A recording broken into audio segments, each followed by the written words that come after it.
Dear students, यहाँ पर सवाल है, किसी बेलन में उपस्थित हवा की मात्रा, जो बेलन में उपस्थित हवा है उस हवा की मात्रा की एक श्रेणी बनाकर बताना है कि जो उक्त श्रेणी है वो समांतर श्रेणी है या नहीं, जबकि वायु निकालने वाला पंप प्रत्येक बार बेलन की शेष हवा का 1/4 भाग बाहर निकाल देता है।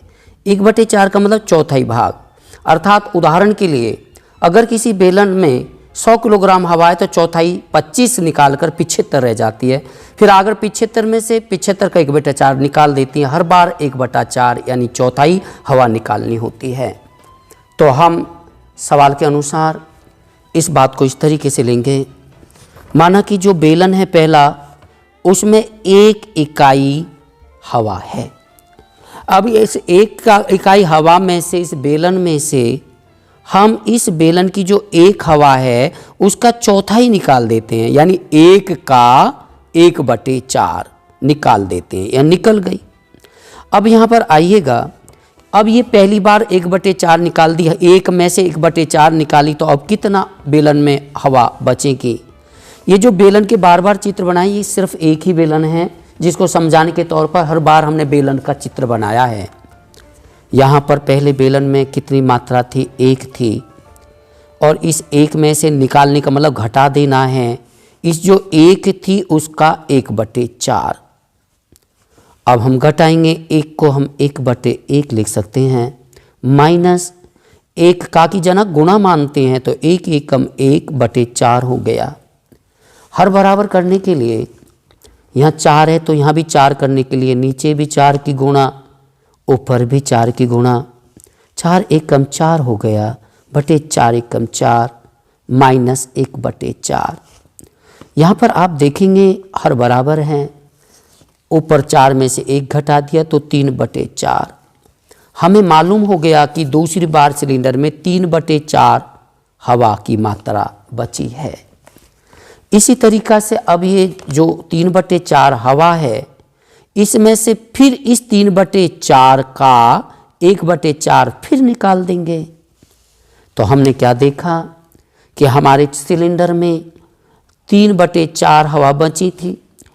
इसमें से इस 3/4 का निकालने का मतलब घटा कर देंगे, 3/4 का 1/4। जो उपस्थित 3/4 मात्रा है उसका 1/4 बाहर निकालना, माइनस करना है उपस्थित हवा में से। यहाँ 3/4 माइनस का की जगह गुणा, 3 एकम 3 बटे 4 चौक 16 हो गया। हम जानते हैं कि यहाँ 16, यहाँ 4, नीचे वालों को तो एक जैसा करना पड़ेगा, इसलिए हम जानते हैं कि 4 में अगर 4 की गुणा करें तो 16 हो जाएगा।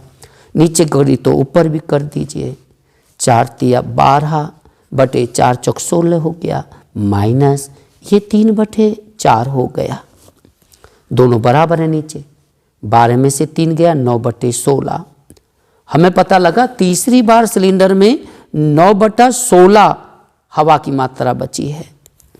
अब आगे क्या करना है, फिर जो उपस्थित 9/4 है, इस 9/4 का 9/16 का 1/4 फिर निकाल देनी है। ये इसका मतलब निकालना है, जो मैंने इसे किया है, पिन लगा दी यहाँ पे हमने। तो कितनी थी हमारी सिलेंडर में हवा, 9/16 थी। इसमें से निकालने का मतलब घटा दीजिए। क्या घटा दें कि जो 9/16 थी उसका 1/4 यानी गुणा 4 कर दीजिए, का लगा लो गुणा लगा लो। यहाँ 9/16 माइनस 9 एकम 9, 16 चौका 64 हो गया।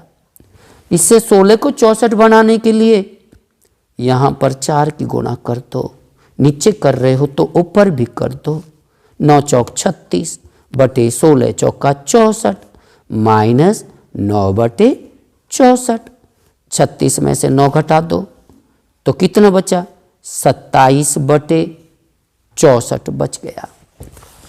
तो बच्चों आपने देखा कि अब चौथी बार जो हवा बची है सिलेंडर में 27/64 बची है। इस तरीक़ा से हम इस कहानी को आगे तक भी ले जा सकते हैं, लेकिन हम ये 4 बार में ही हमको पता लगेगा कि ये जो सिलेंडर में जो उपस्थित हवा की मात्रा है वो समांतर श्रेणी में है या नहीं। तो हमने क्या देखा, पहली बार सिलेंडर में 1 हवा थी, दूसरी बार सिलेंडर में कितनी बची, 3 बचे, 4 हवा बची। तीसरी बार सिलेंडर में कितनी बची, 9/16 बची। चौथी बार कितनी बची, 27/64 बची। इसी तरीके से चलती जाएगी ये श्रेणी, इसी तरीके से आगे को बढ़ जाएगी। अब हमको इस श्रेणी प्राप्त हो गई है 1, 3/4, 9/16, 27/60 सो ऑन। अब हमें देखना है कि ये जो समांतर श्रेणी हमें प्राप्त हुई है, यानी जो सिलेंडर में उपस्थित हवा की मात्रा जो हमें प्राप्त हुई है, ये श्रेणी समांतर श्रेणी में है या नहीं। कैसे पता चलेगा, इसको पता लगा सकते हैं। अगले पद में से पहला पद घटा दो, अगले पद में से ये पहला पद घटा के देख लो, इसमें से ये घटा के देख लो। अगर सब में अंतर समान आता है, यानी सार्व अंतर d समान आता है, तो निश्चित रूप से ये श्रेणी समांतर श्रेणी होगी। आप कह सकते हैं ये पहला पद T1 हो गया, दूसरे पद को T2 लिख सकते हो, तीसरे पद को T3 लिख सकते हो, चौथे पद को T4 लिख सकते हो। आप देखना चाहते हैं जब D ज्ञात करना चाहेंगे तो या तो T2 माइनस T1 ज्ञात कर दो, या D बराबर कर दो T3 माइनस T2 कर दो, अगले पद में से पिछला पद घटा दो। या D ज्ञात करना चाहते हैं तो 27/64 यानी T4 में से T3 घटा दो। अगले पद से पिछला पद घटाना है, जैसे कि पिछली वीडियोज़ में आप देखते आए हो। अब हम इसे D को ज्ञात करते हैं। D बराबर T2 यहाँ पर 3/4 हो गया, माइनस T1 1 को 1/1 लिख लीजिए, यहाँ गुना 4 की कर लीजिए ऊपर नीचे। तो यहाँ D का मान आएगा 4/4 प्लस का 3 माइनस का 4 माइनस 1/4। अब यहाँ पर हल करिए D का मान। T3 की जगह 9/16 रख लो, माइनस T2 की जगह 3/4 लिख लो। हर बराबर करने के लिए 4 चौक 16, 16 करना है, 4 का ऊपर नीचे 4 कर लीजिएगा। तो D बराबर 9/16 माइनस 3 चौक 12/4 चौक 16। D बराबर हो गया माइनस का 3/16 प्लस का 3 माइनस का 12, तो माइनस 3 का बचा। अब हमें आगे भी बढ़ने की ज़रूरत नहीं है, बढ़ना चाहो तो बढ़ दीजिए। हमने देखा यहाँ पर D का मान माइनस 1/4 है, यहाँ पर D का मान माइनस 3/16 है। इसका मतलब इस श्रेणी के प्रत्येक 2 पदों में समान अंतर नहीं है, यानी सान्वर्तर D जब निकालते हैं हर 2 पदों के लिए तो समान नहीं आ रहा। इससे सिद्ध होता है कि उक्त श्रेणी समांतर श्रेणी नहीं है। तो आप ले सकते हैं, चूंकि प्रत्येक 2 पदों का अंतर, प्रत्येक 2 पदों का अंतर जिसको क्या कहते हैं, d कहते हैं, समान नहीं है,